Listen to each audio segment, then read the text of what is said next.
Good morning, baseball. It is your boy NMR Sports here, back with my lovely co-host Franklin P. Helmstetter.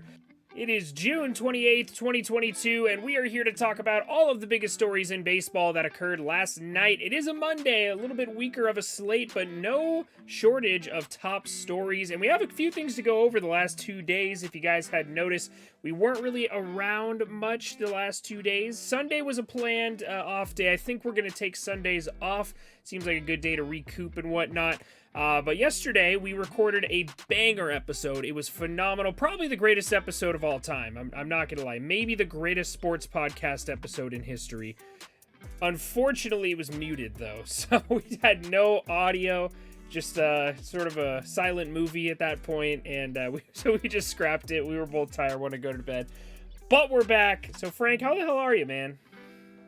Great, man. Good, obviously well rested. We did talk about baseball in that one episode, but, ready to put something out into the world, talk about everything that's going on. Yeah, man, so much anticipation. I'm sure everybody woke up yesterday at 9 a.m. Eastern time and said, oh boy, here's Good Morning Baseball, and then was severely let down. So here we are, 9 a.m. Eastern, back in business, baby. Let's start talking about what happened in the games of baseball yesterday, but first...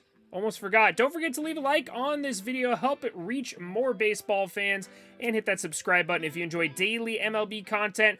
This is a 6-day-a-week podcast kind of style thing where we recap the things that happened in baseball the day before every morning at 9 a.m. Eastern Standard Time, so you can wake up, have your cup of coffee, and learn a little bit about what happened in the game of baseball the night before. So, Frank, I believe you have a little game recap for us whenever you're ready.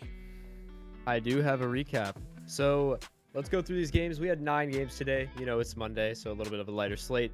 But first off, we're going to talk about the Yankees Athletics. So today, the Athletics jumped ahead, and it was about 5-2, and the Yankees ended up coming back 9-5. To be expected there. I was watching the game myself, a little worried, but Yankees, the A's, it's the tale of two opposite ends there. So.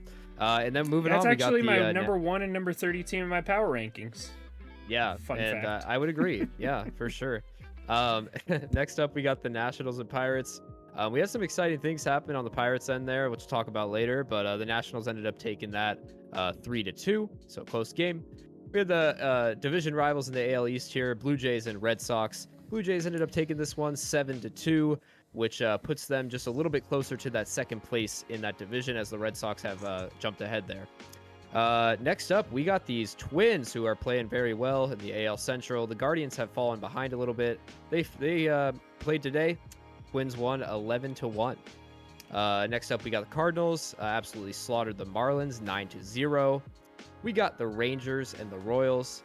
The Rangers took a 10-4 victory there. We got an exciting game where the Rockies upset the Dodgers 4-0 with a complete game shutout from someone, which we will discuss later. It was a pretty cool we got game. Yes, cool game. It was. I see ya. 2 more games here. We got our Halos, who ended up taking the victory from the White Sox 4-3, which was an exciting game there. Yeah, and we also got the Orioles, who ended up beating the Mariners 9-2. The Orioles, man. That's all I'll say. We'll talk about it later. Trying to hide the big smile on my face right now when you say that. Yeah. Oh, man. It's hard, man. All but right, that's what we got today. Yeah, thanks for that lovely recap of last night's games. It feels like there were a lot of lopsided victories and a lot of runs being scored by one party in most of these games. But we're going to start off with the top story of the day, coming in hot with the Angels versus Mariners. We all know about the brawl that happened. We'll give our thoughts on it in just a second. The suspensions were announced just before game time in Anaheim today. So I'm just going to list them off real quick, and then I'm going to ask in general what your thoughts would be on these. So Phil Nevin, the Angels interim manager after Joe Maddon got fired, gets 10 games, double digits for the skipper of the Angels. Jesse Winker flipping the double birds to the home crowd, saying F you to a lot of little kids in the stands. 7 games for that one. J.P. Crawford, Anthony Rendon, and Dom Chidi Dom Chidi, not a very well-known name, but 5 games for all 3 of them. Anthony Rendon's going to have to serve 7 games right now. He can't be in the dugout for the next 7 games, and then 5 games when he gets back, so assuming he'll be out for the first 5 games of next season. Andrew Wantz, Ryan Tepera each get 3 games.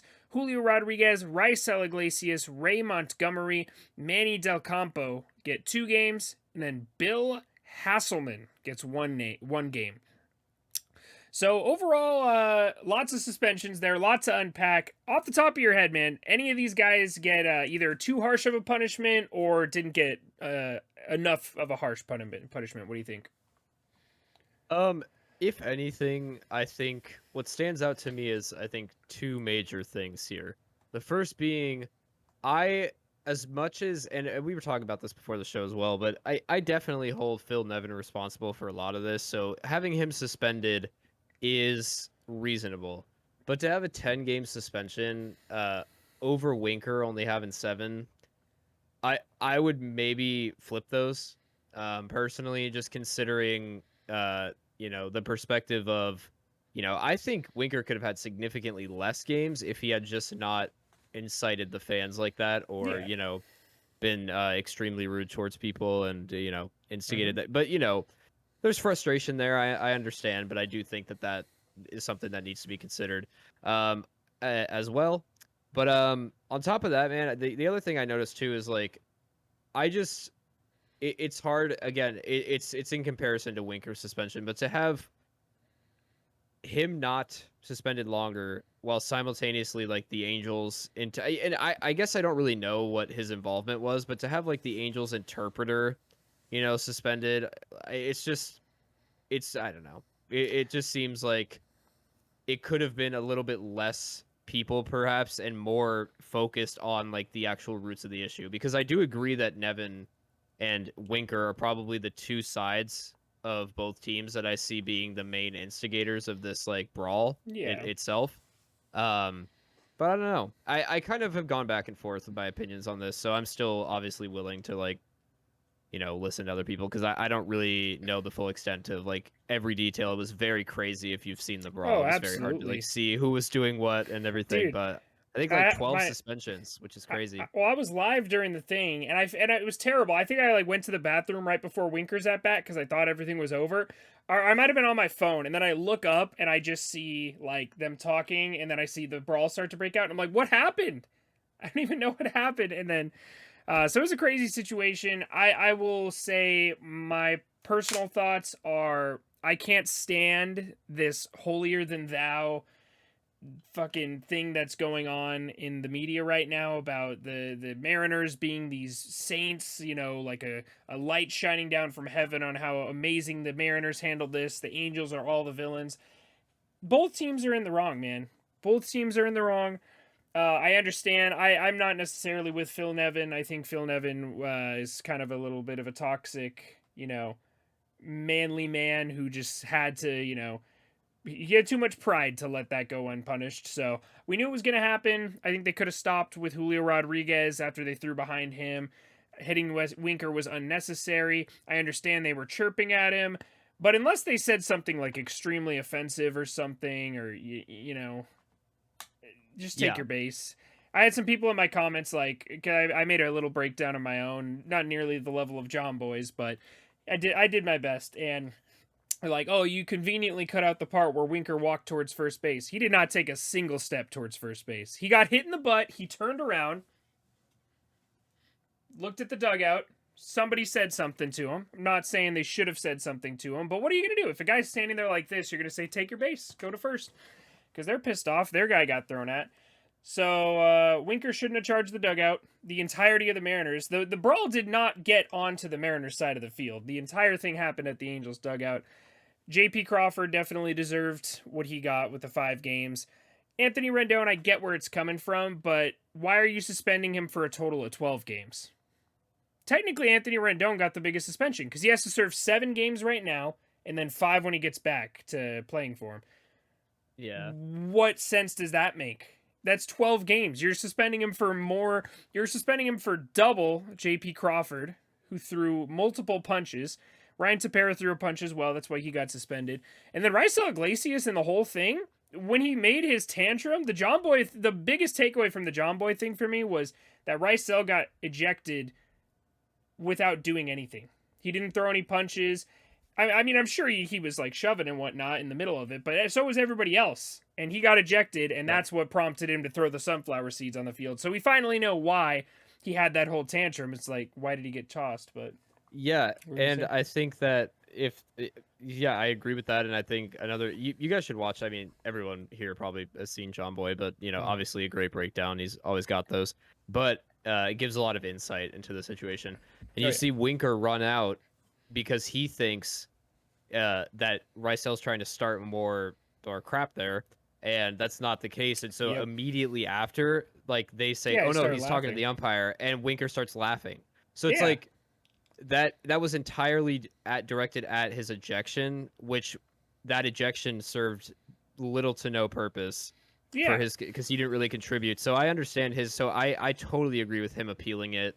There's a lot of things about the situation, and like it's so difficult to like say exactly what's right, and like there's obviously going to be some people that have unfair. But the way you put the Rendon thing is definitely makes me that's another thing I definitely have a problem with, because that's more than anyone. And, you can do I mean, 3 games and 2 games, like 2 games right now, 3 games when he gets back. That's fine. But 7 games right now and 5 games when he gets back, that's egregious. I mean, bro, they you know what it is? They're just they see Lefty Rendon and his power, and they know he cannot be on the field. You know? Oh, absolutely. They're giving him more time to work on his left-handed swing in the offseason. It's too dangerous, you know? Oh, yeah. He's going to be a full-blown switch hitter when he gets back. Yeah. But in conclusion, to move on, I'm sure I'm going to clickbait this in the thumbnail, so most people that clicked on this probably are here to talk about this issue. So Phil Nevin, 10 games. I'm fine with it, but I think Winker should get 10 games as well, because Phil Nevin didn't flip off the crowd. Flipping off the crowd, I off the top of my head, I can't remember what happened, but I remember Jonathan Papelbon did it once. He got suspended for a while, but when players do that, they usually get suspended. Like, that's a pretty big thing. Flipping double birds, like, full on right at the crowd, that is also verbally saying it, too. Yeah. He was not just, symbolizing it. He was, vocally saying it to these people in the stands who, albeit some of them probably chirping at him, but, in the case of like that, little girl, or I'm sure there were tons of children in that crowd that did not need to hear that kind of a thing. Oh, absolutely. And obviously they don't need to see any of that, but especially directed at them, that's not really appropriate at all. So yeah, I think you can suspend Nevin for 10 games. I can't really defend him, so that's fine. I think Winker should match that. I think they should each get 10. Then I'm fine with Crawford getting 5. Rendon, I'm fine with 5, but I'm not fine with him getting 7 and 5. You got to pick one or split it out and make it shorter. You got to figure something out. That is ridiculous. I think Rendon should appeal that. And I think all these guys are appealing it, because Jesse Winker was playing, and we'll talk about that in just a second. He was playing in Seattle yesterday. I wasn't sure if JP was playing. I didn't see him, but I know Julio Rodriguez was playing in this one as well. And I'll be honest, I didn't see what Julio Rodriguez did either. I don't know if there was like some sort of shouting match in Spanish that we didn't understand, because, right, obviously with Raisel, the translator, and Julio Rodriguez, who all speak Spanish, getting in a fight, that maybe there was some words said that we don't understand. There was a separate brawl going on. But I honestly don't know what Julio Rodriguez did to get. I saw he was getting held back, but I didn't see what he did to warrant this. I honestly thought Norris Syndergaard probably deserved a suspension. He was right in the middle of everything, throwing punches too, but I ain't gonna complain. He had a hell of an inning. He got that shirt over his head too. That part was funny. Like Snuffleupagus. That was the best part, bro. Yeah. All right, but that's enough. We've talked about that for the majority of the time today. Let's move on to stay talking about the Mariners. Like I said, Jesse Winker was still in the field for the Mariners today, appealing his suspension, and might not have been the best thing for the Mariners, honestly. Julio Rodriguez and Jesse Winker couldn't figure out where the baseball was early in this one, and it cost him. It cost him, man. 9-2 loss to the Baltimore Orioles, which is not embarrassing. Can we stop disrespecting the Orioles? It is ridiculous. My question of the day, I posted this on Twitter. I personally think that the Orioles would probably be a playoff team in almost any other division outside of the AL East, or at least competing for a playoff spot. Am I wrong in that, or do you think the Yeah, Orioles could be a competitive team outside of this division? yeah, I think yeah, especially in the AL Central. I mean, Hmm. they would be what, like just below the Guardians here. I mean, not too far behind. So like 2 games. So I mean, yeah, they've been, I would say they look they look really solid right now. So yeah, sometimes the division kind of that you're in just kind of screws you over a little bit because yeah, I think they could be competitive, but with the way the AL East is shaping up right now, it just seems so out of the equation for them. But yeah, man, I'm impressed. I definitely think they're have gone in my head of less of a bad team to mid sort of a situation, which is a great improvement compared to how they've Oh played the yeah. last few years. So I think they're above yeah, average. I don't even think that's a hot take. I mean, I put them at 20 in my power rankings, so I guess they're not above average. I haven't ranked them that way, but they've got a pretty good ball club there. They really do. a lot of Underrated for young sure. guys. Yeah, They've played 47 games against teams over 500 this year. That's insane. That's a yeah, lot of games, bro. That that's is a another lot of factor. games. Yeah. Yeah, And they're 21 and that's crazy. 26 versus teams over 500. It's not like they're getting smoked. It's not like they're, 5 and 26. They are 21 and 26. They're close to 500 against teams that are over 500. So that's pretty impressive to me. We know they beat the Yankees in a series earlier in the year. They've given every team in the AL East a run for their money, it seems like. So if they were Yeah. in another division, I think no doubt they're at least a second place team and probably fighting for a wild card spot. All right, now we just brought up a little bit of the AL Central with the Twins and the Guardians fighting for the top of that division right now. A week ago, we talked about the Guardians possibly winning this division. They had just taken over first place. They were on a hot streak. They'd won like 7 or 8 straight series, something like that. Well, today they lost 11-1 to the Twins to cap off, well, not to cap off, to extend their 5-game losing streak. They are now 6 wins behind the Minnesota Twins in the standings. I will say they have played a few less games than them because they're the same in the loss column. So they're only 3 games back statistically.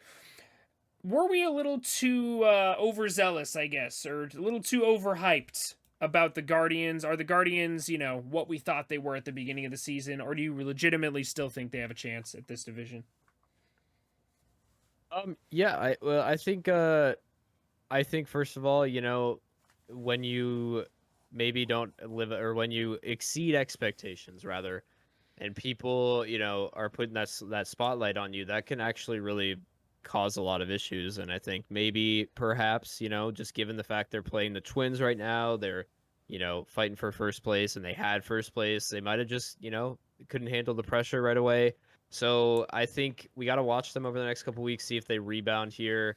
But if they keep slipping, it might be kind of just, it has been a fluke. Maybe they just played really well for a little bit of time uh, and then it kind of faltered back. But again, like their division is competitive. I think like they're lucky to be in the division that they're in for their circumstance. And with the way the White Sox have been playing and kind of not meeting my expectations at least this season, I think there's a chance that they could still make a run for it. I mean, maybe not necessarily first because I still kind of think the Twins have that and are the better team, but they could be racing for a wild card spot still. It's just you got to see how they go into the All-Star break here in the next few weeks. Yeah, I mean they're currently 2.5 out of the wild card, so they're still in the hunt. I Yeah. honestly don't think either thing that happens would surprise me. I wouldn't be surprised if this team completely fell apart and they ended up selling at the trade deadline and, falling back into mediocrity, or if they, caught fire and made a few trades. We've seen them do it in the past. They had Josh Donaldson on a rental, Guardians legend. You don't remember him out there. They've had some big signings and whatnot.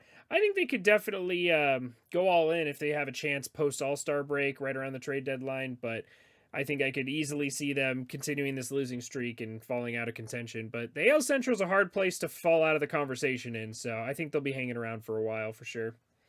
For sure, yeah. Outside of the AL Central, let's head over to the National League and talk about our favorite player, man. Oneil Cruz.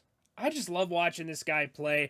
He had his first home run of the season today. 408 feet on a 19-degree launch angle. That's pretty good if you don't know much about launch angles. That's basically unheard of, just because, typically you need a higher launch angle to get that kind of distance. But he hit it on a screaming liner right into the first row of seats. I feel sorry for the fan that was in the front row there for almost getting murdered. But Oneil Cruz, man. I personally think he's a top 3 most fun player to watch. Obviously, Shohei Ohtani's my top, but is Oneil Cruz in the conversation for most electrifying player in baseball? And I want you to give me your top 3 in that category. Yeah, Most electrifying players to watch. totally. I think right now for me, yeah, he's definitely got one of those spots. Especially it's like when you take something new out of the wrapper, man, you're gonna use it. You're gonna pay attention to it. And the only question is that thing gonna last? And I think in Cruz's case, absolutely. I think this guy has the potential over the next few years to really be an all-star, maybe potentially even be a rookie of the year candidate. I don't know. We'll see how he's going right now, or continues to play. That ball also was hit 110 too, so just scorched it. But yeah, in terms of my top 3 players, man, I think he's definitely exciting to watch. Oneil Cruz is up there. Ohtani, I put on this list as well. I put Aaron Judge, just how he's been playing. Those are not really any secrets there. I tried to pick someone also just like as a extra one that I think people know about, but I just think he's been playing. He's been really hot recently. So is Trey Turner. I think he's really exciting to watch. Fun to watch. I think he's a very he's a very well-rounded player, and I think he's been his numbers speak to that. So yeah, man, I'm just saying, when you have a team like the Dodgers in that roster, it's really easy to just kind of let people fade into the background. But Trey Turner's fun, man. So that's just the one I threw in there. But those guys are definitely the most electric, I think, for me at this moment. I think I'm gonna go over my own question and give you my 5 because there's these 5 guys I can't cut any of them.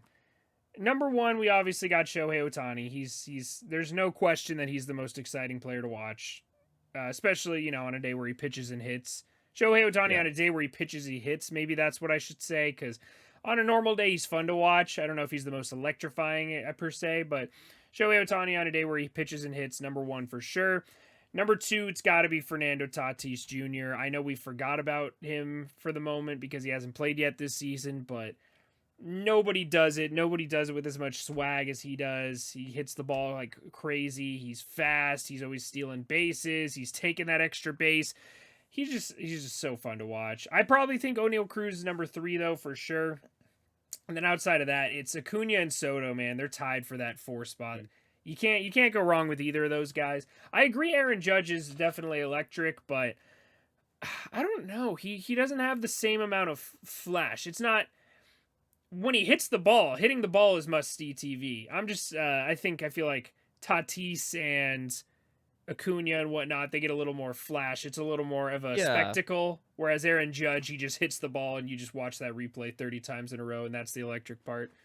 So yeah, I mean he doesn't have that defensive element quite as much most of the time, or more to see other than just absolutely decimating balls. So I get your point there for sure. All right, and with our last story of the day, staying in the National League, a team that was swept by the Padres recently, the Los Angeles Dodgers, man, shut out by Mr. Chad Too Cool for School. Chad Cool, baby. First shutout of the season for a single Rockies pitcher. They did have a combined shutout earlier in the season, but those don't count, obviously. That's another topic. We'll save that for another day, but combined no-hitters, man. Dodgers get shut out by Chad Cool. First complete game by a Rockies pitcher. Tyler Anderson gets handed his first loss of the 2022 MLB season after an 8-0 start. Are the Dodgers proof that you can't buy a championship roster in the MLB? They've got the highest payroll. We all know this. In basketball, you can buy the highest paid roster. There's very rarely is there an upset in the NBA. feel like in the NHL, there's usually not very many upsets. That one's kind of a weird league, but overall, I feel like are they proof that you can't build a championship team just by spending a ton of money? I'm gonna take the kind of midway approach here. I think to some extent, yes. Like there are so many moving parts to a baseball team, whereas, if you get 5, 6 solid guys that are just incredible in the NBA, that is enough to, win a championship just through that. But with the amount of different pieces that need to work with a bullpen that's healthy and good, starting pitching staff, lineup and speed on the base path. There's so many different things and moving pieces that I think it makes it hard to just buy those pieces. Another thing too is like with a huge team like that, team chemistry matters. So if you're just buying people all of the time and bringing people in and out, that can also kind of hinder the or drastically reduce kind of that chemistry. But on the same level, I'd be lying if I said that it doesn't help. To make it makes a team better to have good players. And when you have money on your side like the Dodgers do, and that payroll, realistically, it does help. But I think to some extent, this does kind of show that, I mean, that I don't think that it's necessarily everything. It's definitely not everything, is what I'll say. But yeah, great performance today from Chad Kuhl. Really happy for him. I think no other Rockies player has this season has even gone through, or a starting pitcher has gone through even 8 innings. So really cool to see. That's crazy. My favorite quote from that, what you just said was, I can't remember what it was. I'll clip it in the editing, but it was. It makes a team better to have good players. Something along those lines. I want to get it and put it on a T-shirt or something. It was just a great line. Great Derek Jeter-esque line.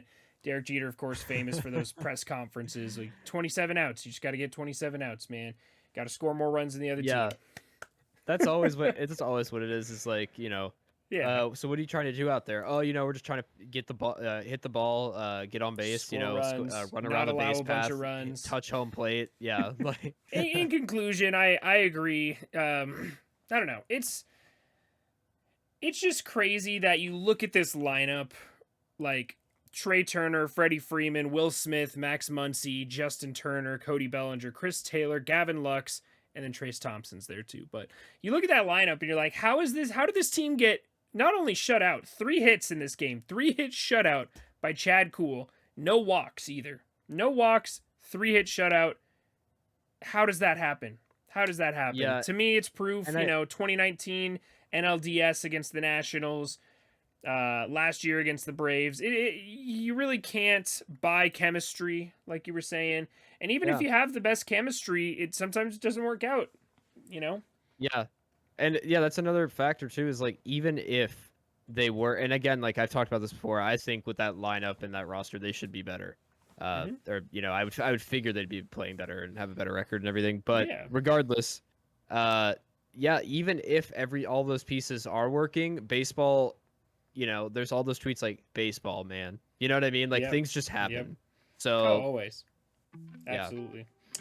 All right, well, this one did go a little bit long, close to 30 minutes, but that is going to do it for us today here at Good Morning Baseball. Thanks again for joining me, Frank, as always. Don't forget to leave a like on the the video, if you enjoy the daily MLB content, and don't forget to subscribe, turn on post notifications. We'll have a new one of these posted every day the rest of this week at 9 a.m. Eastern Standard Time, as long as I forget to unmute it before we start. And thanks again for watching. Let us know in the comments what you think about all these things, like the Mariners and Angels suspensions, if you think any of those were too egregious, and just anything you want to talk about. We love talking baseball with you guys in the comments, so we'll see you guys all in the next one. Thanks again so much for watching.